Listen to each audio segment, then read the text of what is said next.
આ મારા છોકરાનું શું કરું હું? હમણાંથી હવાર હોજીની વહુનું બોલ બોલ કર. અલી તને ખબર નહીં પડતી? આવા હું નાટક કર? થોડી ઘણી તો શરમ કર. આ તો ઘેર આવું પછી તારી વાત. મેલ ફોન. કાકા તમારો છોકરો રોજ રોજ ઘરમાં ઝઘડા કરે તો એક વાર એને જોડે બેહાડીને તમે પૂછી લેતા હોય કે બેટા તું રોજ ચમ ઘરમાં ઝઘડા કરી? તું કોઈ તો બેટા પૂછી જ લેવું. આ રોજ રોજના ઝઘડાથી હું એ કંટાળી ગયો. આ આયો ઉભો રાખો, આજ તો બધું પૂછી લ્યો તમે. ઉભો રે બેટા, તારું કોમ હ. બાપા તમે ઓએ મારું મગજ ખાવા આવી ગયા. મારા હોમ ઊંચા અવાજે બોલે ને કે ધોલ ચોળે હમણાં એક તો ઘેર પેલી સમજણ વગરના નાટક કરે અને પાછા હોય તમે લોહી પીવા આયા હો. એ કોઈ નાટક કરતી નહીં, એ તો બાપડી સીધી હ. તું હોનો નાટક મોડ્યો હું? બાપા હું કોઈ નાટક કરતો નહીં. હું તો ખાલી એને સમજાવું કે આવું બધું ના કરાય, આવું બધું ના શોભે. એવું હોય તો એને પૂછી જુઓ.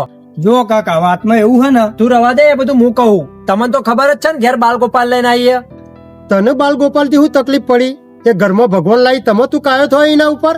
બાપા એ ભગવાન લાવી ને એનાથી તો મને કોઈ તકલીફ નહીં, પણ તમને ખબર ના હોય તો કહી દઉં. આ કળિયુગમાં માણસોએ ભક્તિમાં ભગવાનની મજાક બનાવી દીધી છે અને આપણા ઘરે એવું જ થાય. કાકા સાચી વાત તમારા છોકરાની. અત્યારે લોકો બાલ ગોપાલ લાવીને એમના આગળ ચેવા ચેવા નાટક કરે. બાપા તમને કોઈ દાડો ટાઈમે ચા બનાવી આલી? ના બેટા ના, હું તો ચેતલીએ બૂમો પાડું તાર નેટ એક રકે બી ચા બની આલા. બાપા ખાલી આપણા ઘરની વાત નહીં, આ કળિયુગનો માણસ પોતાની બુદ્ધિ એક બાજુ મેલીને ગધેડો બનીને ભક્તિમાં જેવા નાટક કરે ને એ હું તમને કહું. જે ઘરની વહુઓ પોતાના હાવ હારાની સેવા ચાકરી નહીં કરતી, એ જ ઘરની વહુઓ બાલ ગોપાલ લાઈને એની સેવા ચાકરી કરે. હું આવી રીતે કોનોડો રાજી થશે? આ તો કોઈ નહીં બાપા. હું તમને ઓના કરતા એક શરમજનક વાત કહું, એ ઓભળીને તો તમારા પગ નેચે જમીન સરકી જશે અને તમને એવું લાગશે કે આ કળિયુગના લોકો આવા નાટક કરે.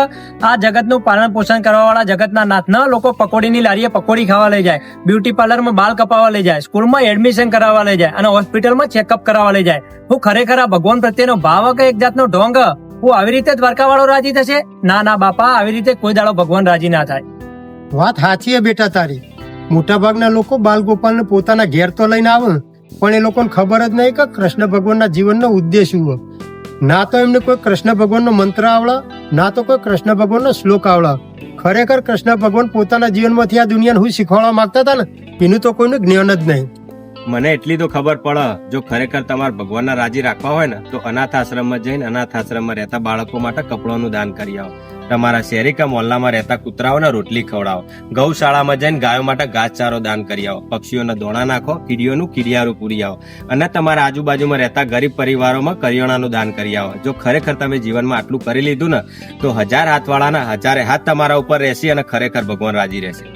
જે કૃષ્ણ આખી દુનિયાને હાચવા એને હાચવવાની તમારામાં તાકાત નહીં, એટલે ધર્મને ધર્મ રહેવા દો, ભગવાનને ભગવાન રહેવા દો અને મહેરબાની કરીને આપણો સનાતન ધર્મ બદનામ ના થાય એવું કોઈ કોમ ના કરશો. સમજ્યા તમે? રાધે રાધે.